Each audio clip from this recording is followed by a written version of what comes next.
தமிழின் பெருமையை பேசுவதோடு நிறுத்தி கொண்டு விடாமல் அதன் புகழை உலகெங்கும் எடுத்துச் செல்வதில் அரும்பணி ஆற்றி வரும் பிரதமர் திரு மோடி அவர்களின் 3வது ஆட்சி காலத்தில் மலேசியாவின் மலாயா பல்கலைக்கழகத்தில் திருவள்ளுவர் இருக்கை அமைக்க முடிவு செய்யப்பட்டிருப்பதாக தெரிவித்திருக்கிறார். மலேசிய பிரதமர் திரு அன்வர் இப்ராஹிம் 3 நாள் பயணமாக இந்தியா வந்திருக்கும் நிலையில் பிரதமர் மோடி அவர்கள் மலேசிய பிரதமரை நேரில் வரவேற்று பேச்சுவார்த்தை நடத்தியுள்ளார்.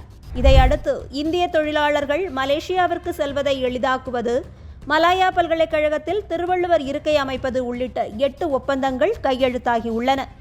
பிரதமர் தேர்தலின் போது மட்டும்தான் தமிழை பற்றி பேசுவார்.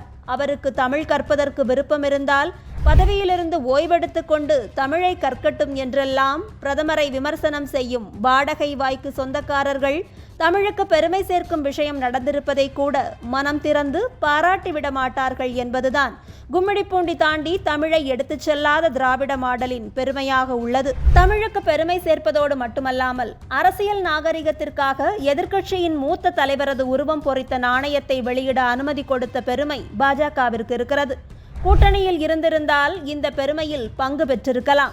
ஆனால் இப்போது கூட்டணியும் முறிந்து கட்சிக்கு இருந்த செல்வாக்கும் குறைந்து விட்டதால் செய்வது அறியாது புலம்பும் அதிமுகவினர் கருணாநிதி நாணய வெளியீட்டு விழாவையும் திரு அண்ணாமலை அவர்களையும் குறித்து தொடர்ந்து விமர்சனம் செய்து வருகின்றனர். இது குறித்து கடும் விமர்சனம் செய்திருந்த முன்னாள் அமைச்சர் RB உதயகுமாருக்கு தக்க பதிலடி கொடுத்திருக்கும் அண்ணாமலை அவர்கள் பலமுறை முதலமைச்சராக பொறுப்பாக தமிழக மக்களுக்கு பணியாற்றிய கலைஞரின் நினைவிடத்திற்கு சென்று சாதாரண விவசாயி மகனாக வணக்கம் செலுத்துவதில் தவறில்லை. ஆனால் 100 அடி தூரத்தில் கை கட்டி வாய்ப்பொத்தி நின்று காலில் விழுவதுதான் தவறு. RB உதயகுமார் உள்ளிட்ட அதிமுகவினர் சசிகலா அவர்களிடம் இப்படி பயபக்தியை காட்டிவிட்டு மற்றவர்களை பேசலாமா என்று கேள்வி எழுப்பியிருக்கிறார். ஆனா கலைஞர் கருணாநிதி ஐயாவுக்கு கும்பிடு போடுவது தப்பில்லைன்னு ஒருத்தர் காலில் விழுறது தானே. RB உதயகுமார் ஐயாவுடைய சரித்திரத்தை நான் சொல்றேன். சசிகலாமா பக்கத்துல இப்படி நிப்பார். சசிகலாமா அப்படி நின்னாங்கன்னா நல்லா படம் பிடிச்சிக்கங்கண்ணே. சசிகலாமா அப்படி நின்னாங்கன்னா அப்படியே 3 அடிக்கு முன்னாடி இப்படி நிப்பார். அந்த போட்டோ வீடியோ நான் காட்டுறேன். இப்படி நிப்பார், இப்படி நிப்பார். அப்படி பேசினா கூட அந்த வார்த்தை அதிகமா வந்துடக்கூடாதாம். காலில் போய் விழுவாங்க. அதை விட 5 முறை முதலமைச்சரா இருந்தவர். எனக்கும் அவருக்கும் அவர் பெரிய மனிதர், அவர் கட்சியினுடைய தொண்டை. சித்தாந்த ரீதியில எங்களுடைய கட்சிக்கு நிறைய வித்தியாசங்கள் இருந்தாலும் தமிழகத்திற்கு அவர் செய்திருக்கக்கூடிய பணிக்காக ஒரு சாதாரண ஒரு விவசாயி மகனாக இருக்கக்கூடிய அண்ணாமலை போய் அவருடைய மெமோரியல்ல ஒரு கும்பிடு போட்டு வரணும்னு நினைச்சா அதை பெருமையா தானே பார்க்கிறேன். நான் அதை பெருமையா பார்க்கல. பாஜகவும் திமுகவும் முன்னர் கூட்டணியில் இருந்தபோது பாஜகவை பற்றி தவறான கருத்துகள் தமிழகத்தில் பரப்பப்படுகிறது என்று திரு கருணாநிதி சுட்டிக்காட்டி இருந்ததையும் அண்ணாமலை அவர்கள் தெரிவித்திருக்கிறார். நான் புரட்சி தலைவர் மற்றும் புரட்சி தலைவிக்கும் எப்போதும் மரியாதை செய்பவன்தான். இதையெல்லாம் அரசியல் தாண்டி பார்க்க தெரியாமல் கூழை கும்பிடு போடுபவர்கள்தான் குற்றம் கூற முன்வந்திருக்கிறார்கள் என்று சாட்டையடி பதில் கொடுத்திருக்கிறார் திரு அண்ணாமலை. இது மட்டுமல்லாமல் எடப்பாடி அவர்கள் மீது நெடுஞ்சாலைத்துறை ஒப்பந்தம் தொடர்பாக திமுகவின் RS பாரதி தொடர்ந்த வழக்குகள் திரும்ப பெறப்பட்டிருக்கிறது. கொடநாடு வழக்கு எங்கு செல்கிறது என்றே தெரியவில்லை. அப்படியானால் எடப்பாடி அவர்களும் திமுகவும் ஏதோ உடன்பாட்டில் இருக்கிறார்கள் என்று அர்த்தமா? ஆனால் என் மீது திமுக போட்ட வழக்குகள் திரும்ப பெறப்படவில்லை. நான் திமுகவை விமர்சிப்பதும் குற்றங்களை வெளிக்கொண்டு வருவதும் நிறுத்தப்பட போவதும் இல்லை என்று உறுதிபடவும் தெரிவித்திருக்கிறார். மேலும் 2026இல் எங்கள் கூட்டணி பங்காளி கூட்டணி அல்ல, இது மாமன் மச்சான் கூட்டணி என்று கூறி அனைவரையும் சிரிக்கவும் சிந்திக்கவும் வைத்திருக்கிறார்.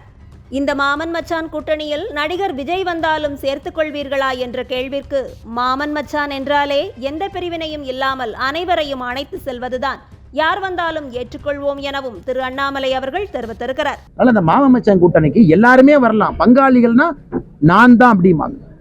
மாமன் தானே எல்லோருமே. அதனால NDA கூட்டணி மாமன் கூட்டணி எல்லோரும் வாங்க. அதான் நாங்க. ஆனா எல்லாரும் மாமன் தான். அவங்களுக்கு டவுட் இருக்கு. சொல்லுங்க. இந்த மண்ணிலிருந்து இந்த வார்த்தையை பயன்படுத்துறோம்.